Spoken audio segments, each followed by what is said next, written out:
We're going to continue our discussion of circuits by expanding our discussion from simple single loop circuits into more complex multi-loop circuits, circuits that have more than one path for current to take. Now, this is introduced by a topic called Kirchhoff's laws. Kirchhoff's rules. Kirchhoff's rules apply to single loop circuits as well, but they allow us to analyze currents and voltages across devices in multi-loop circuits. So single loop circuits are pretty easy to understand. We just use Ohm's law, V equals IR, to determine what the voltage, current, and resistances are in a circuit. For example, if we have a circuit with a known voltage across a known resistance, we can use Ohm's law to figure out what the current is. Now, to analyze multi-loop circuits, we have to introduce two circuit analysis rules called Kirchhoff's rules. The first one is fairly straightforward. Kirchhoff's first rule is often called the junction rule. Just states that any current entering a junction where you have wires, one wire coming in or multiple wires coming into a junction and multiple wires leaving, the sum of all currents entering that junction must be equal to the sum of all currents leaving that junction. It's just a consequence of conservation of energy, conservation of charge, or specifically conservation of charge. The electrons can't just disappear, they have to go somewhere. So think of it like an intersection, a junction like an intersection in a city street, right? The cars that enter that intersection have to go somewhere. They have to leave through one of the other options they have available. They can't just magically vanish. And likewise, cars just can't magically appear without entering the intersection. You can't have a car that didn't enter the intersection magically leave, right? They have to, a car will enter the intersection, make this decision on which way it wants to go, and then leave. And the number of cars coming into an intersection has to equal the number of cars leaving that intersection. Same thing is true for electrons. So here we have a junction, a wire coming in, and then a cross wire here where the current coming into that junction can leave, going down or coming up. So all the currents entering, now that junction only has three paths available, right? There's a path on the left, there's a path up, and there's the path down. So current entering that junction, which is current I1 I have labeled here, that's all the current going into that junction, must equal the currents leaving that junction.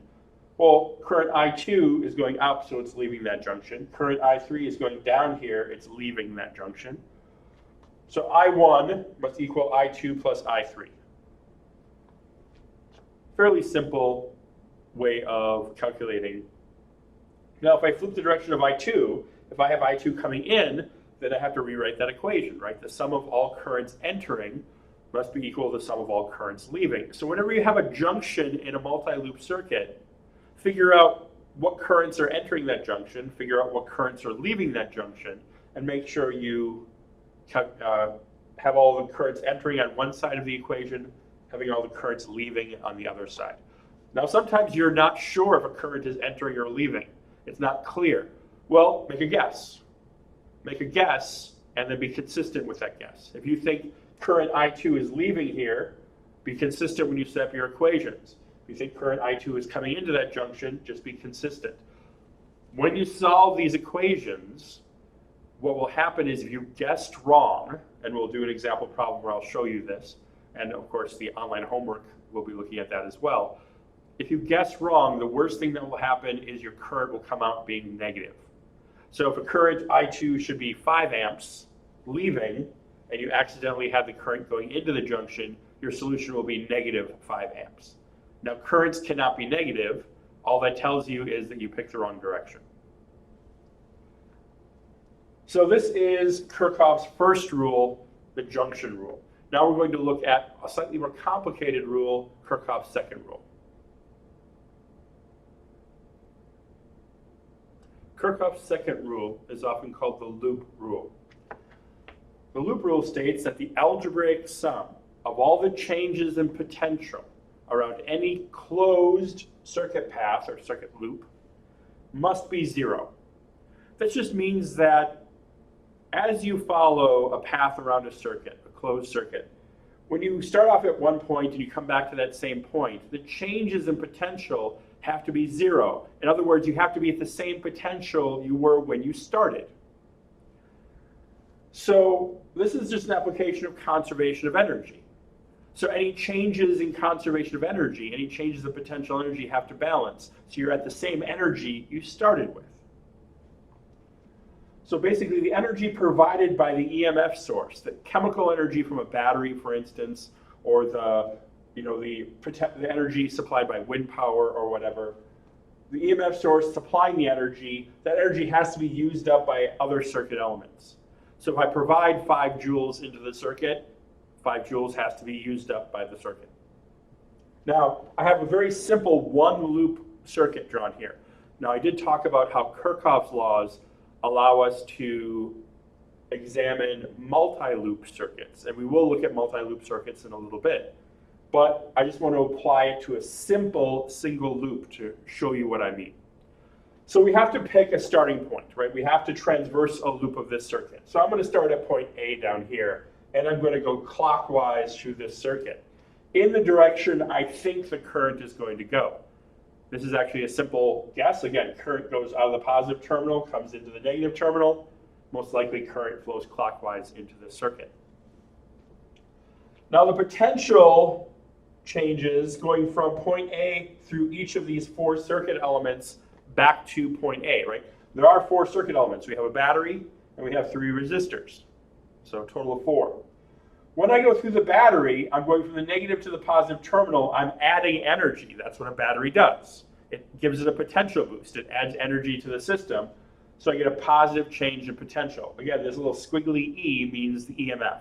Your book, I think, just writes EMF, but I represent it with this little squiggly E. It's the same thing. The EMF provided by the battery is the energy supplied to the circuit. That energy has to be used up by the other circuit elements, right? So the resistors are going to use up that energy. So there's a potential drop across resistor 1. There'll be a potential drop across resistor 2. And there'll be a potential drop across resistor 3. How do I figure out what those potential drops are? Ohm's law, right? V equals IR.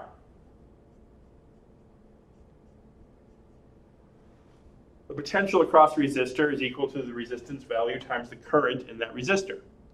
So the current, and you can see the current here has to be the same, right? It's a single loop. Think of it like traffic going around on a closed track, like a NASCAR event. Assuming no crashes, right? Cars don't disappear. As the cars go around, you have the same number of cars going around all the time. It's the same current. In this case, it's the same number of electrons going around. So the current that goes through this resistor element, excuse me, has to go through that resistor and has to go through this resistor, right? They're in series. Objects in series have the same current. They have to, because electrons can't magically appear or disappear. So the potential across resistor 1 is the current times resistor 1. The potential across resistor 2 is the current times resistor 2. Potential across resistor 3 is the current times resistor 3. I'm going to add these to the other side of the equation. So I get the potential, the EMF, is equal to I times R1 plus I times R2 plus I times R3. Each one of those terms on the right-hand side of the equal sign has an I in it, so I'm going to pull it out. So this is equal to I times R1 plus R2 plus R3. I'm going to solve this for current, because that's usually what I don't know in a circuit, right? If I plug in a 12-volt battery or a 9-volt battery and I plug in known resistors, say 10, 20, and 30 ohms, or 5, 10, 15, or 10, 10, and 3, or whatever I want to plug in, I know what the resistance values are of the resistors because they're usually written right on the resistor, usually the color coding. And the potential of an EMF source is usually known as well. What I don't know easily is the current that is in this circuit. But I can calculate that when I solve this equation for I. So the current in this circuit is equal to the EMF over the sum of the resistance values. So this is for a simple single loop circuit. Well, what if we have a more complex circuit? Let's talk about that.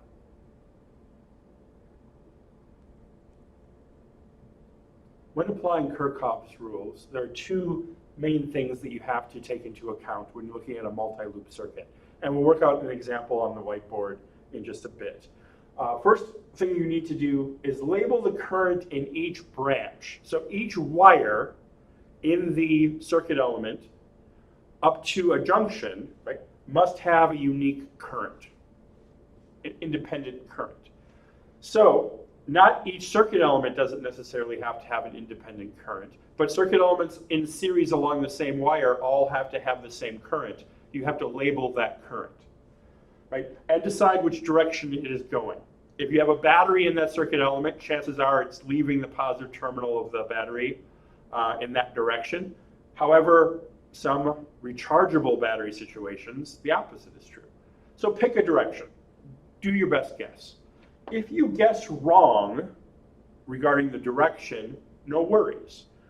As long as you're consistent when you set up these equations with your current direction, when you solve for the unknown current, you'll just get a negative value. So if you pick the current wrong, say the current is supposed to be 4.4 amps. Your solution, if you pick the direction wrong, will be negative 4.4 amps. All you know then is, oops, I goofed up on the direction. The current is not going to my right here, negative 4.4 amps. It's actually going to the left, 4.4 amps. And at the end of the problem, you switch the directions. Do not switch the directions while you're setting up your equations. You will completely screw yourself up and you'll make unsolvable problems that won't work. So pick a direction and stick to it to the end. The second, identify at least one closed loop in the circuit and pick a direction to go around that loop. As you go around the loop, you have to go from the starting point back to the starting point, and each circuit element you cross, you have to add or subtract the potential difference as you encounter those circuit elements. For resistors, shown here in red, if you cross a resistor in the direction the current is flowing through that resistor, that's a potential drop. So you subtract off the voltage drop from that resistor, which is I times R. So the term you put in the loop rule is you subtract IR, where I is whatever current is in that part of the wire. So you might have labeled that I3, I4, I5, whatever. R is the resistor that's crossing, which also might have its own designation, R2, R3, R4, whatever. If you cross against the current, like a salmon swimming upstream, if the current is going to the left here and your loop is going, you're following it to the right, then you add the voltage drop.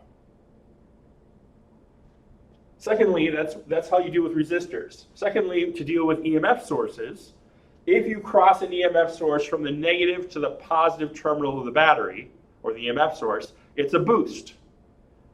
The battery is supplying energy from the negative to the positive terminal. Again, this is like a ski lift. From negative potential up to positive potential, the ski lift is giving you potential energy.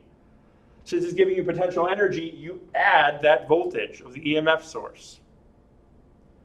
If you're going from the positive terminal to the negative terminal, it's like taking the ski lift down. You're losing energy. So you subtract the EMF, the voltage of the EMF source.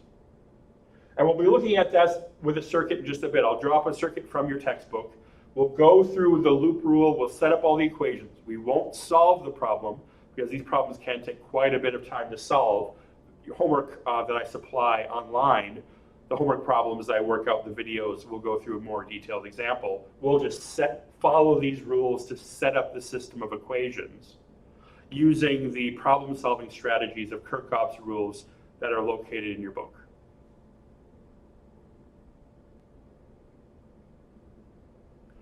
So I didn't select a circuit out of your textbook. We're going to do a circuit that's similar to problem 41 out of your textbook. We're going to apply problem-solving strategies to this circuit that's listed in your textbook. So number one, create a circuit diagram where you have all the known and unknown circuit elements. Here I have all of them by variables. So the two batteries, each might have an independent EMF. This might be a 10 volt and 20 volt or something along those lines, or a 2.2 volt and a 28 volt or whatever. And you can see here I have 6 resistors, 1, 2, 3, 4, 5, 6. But I only have 5 subscripts because this resistor here has the same value as this resistor. So whatever this resistor is here, let's say it's 5 ohms, this resistor is also 5 ohms. So here we have a multi-loop circuit. We have to look at, the only thing we're missing here, we have the potentials, we have the resistances, we don't know the currents. So looking at it, I'm going to draw in red here where I think the currents are. I'm going to have the currents in this top section. From here all the way through the wire down here, we'll have a current of, let's call it I1. And I'm going to have it going in this direction.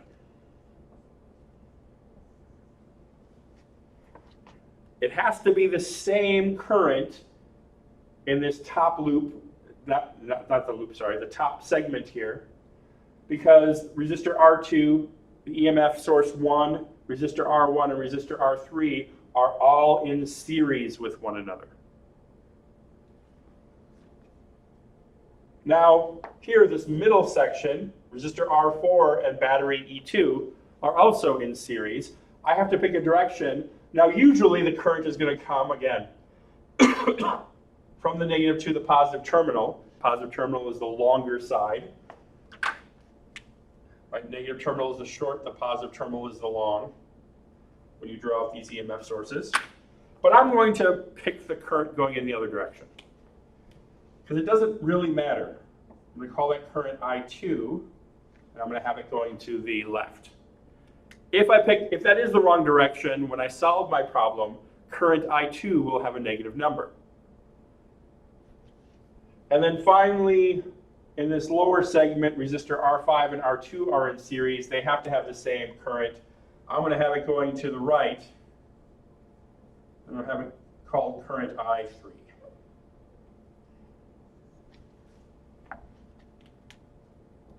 So every stretch of wire has a current now labeled with a direction.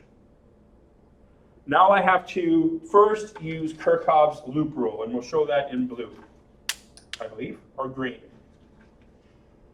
So Kirchhoff's loop rule, junction rule.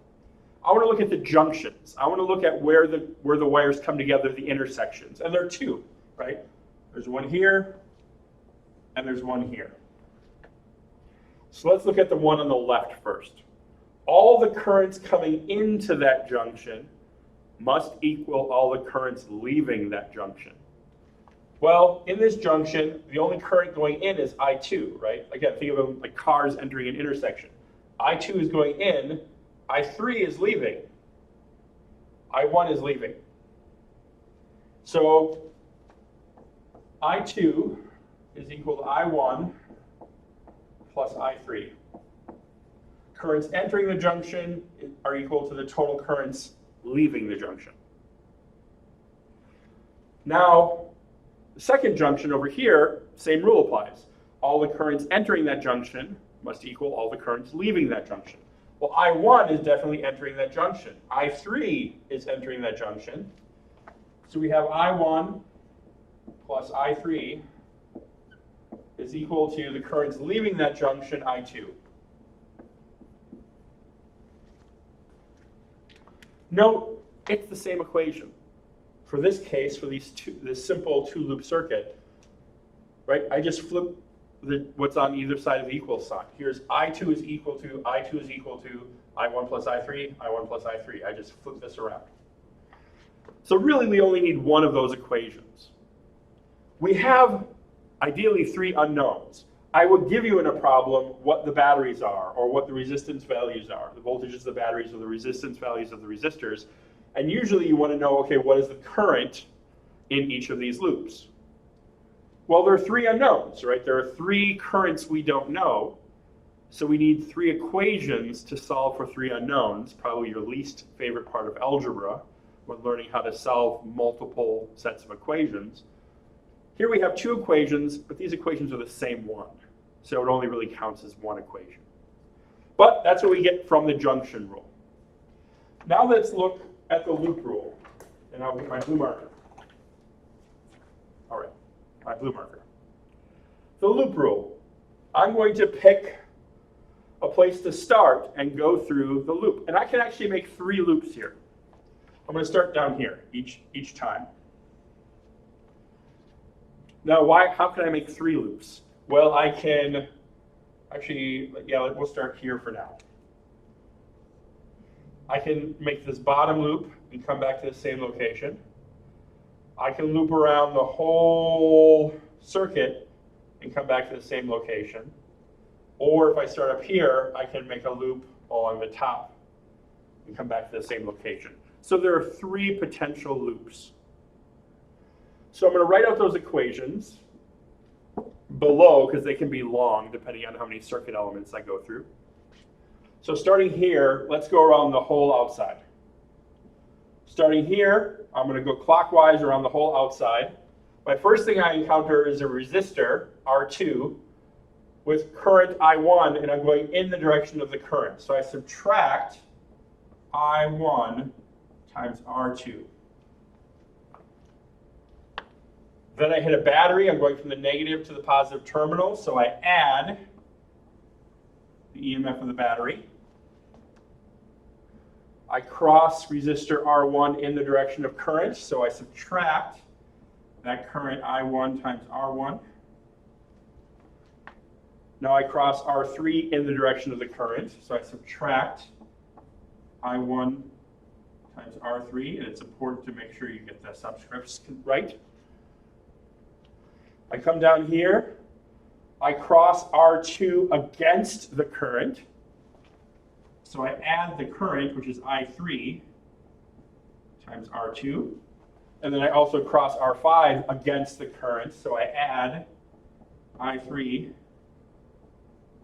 plus R5, and I'm back to my starting point. All those changes have to be equal to 0. So that's the first equation. Sorry, I'm getting slanted there a little bit. But that's the first equation you get from Kirchhoff's loop rule. Now let's look at the next loop. Let's look at the bottom loop. I'm going to start at the same location, but I'm now just going to go along the bottom. Again, clockwise. You can go counterclockwise if I wanted to. As long as you're consistent, you're fine. I'm going to go clockwise. So the first thing I hit when I go clockwise is resistor R4. I'm going against the current. So I add I2 R4, because it's current I2 through resistor R4. I add it because I'm going upstream, right? I'm going against the current. I hit battery E2 in the direction from negative to positive, so I add the battery's EMF, the battery's voltage. I come down, I come across this, again, in the direction, against the current, so I add I3 R2, as I did before here, and then I'm also still going against the current for R5, so I add R3 R5, and that has to be equal to 0. So I can tell you right away I got one of the current directions wrong. How do I know that?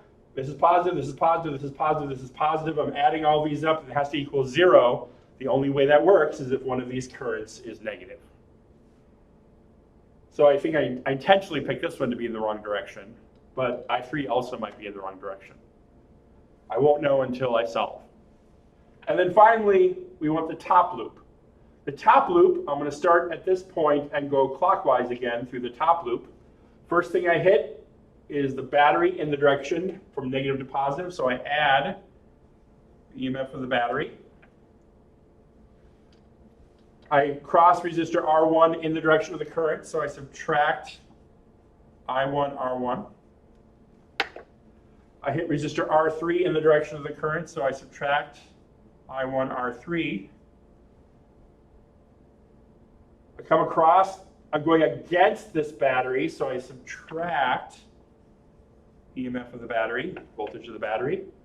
But I'm going in the direction of the current across resistor R4, so I subtract I2, R4, come over, I have to go up through this resistor R2 in the direction of the current, so I1, R2, and then back to my starting point, so that has to equal 0.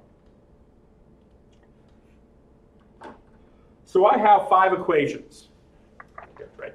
I have 2 equations from the junction rule, 3 equations from the loop rule.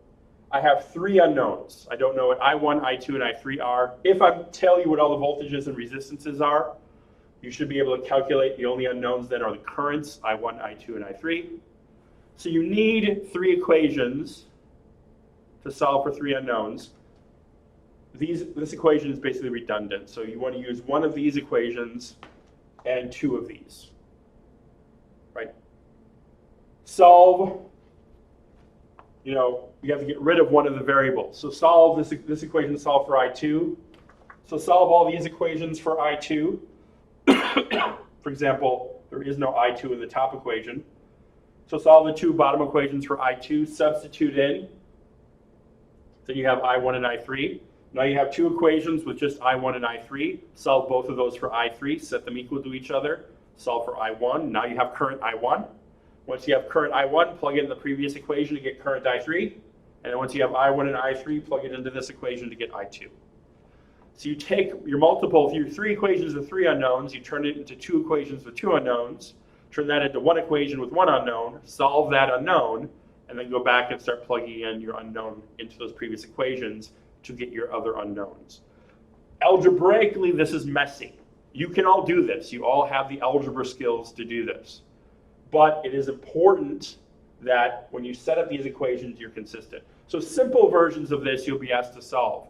On exam questions, I'll basically just ask you either to write out these equations to show me that you can set them up properly, or I might give you an equation and say, okay, if I wanted to go around the outer loop here, which one of these equations is the right one? Something along those lines. These equations, the algebra here would take me another 15, 20 minutes to solve. So they can get very messy. Calculators or online multivariate solvers can do it pretty quickly, but I'm not going to demand that you know how to solve these very long problems for exam questions. You might see one for a homework question just to make sure you know and are familiar with how to do it, to hone your rusty algebra skills, if you will.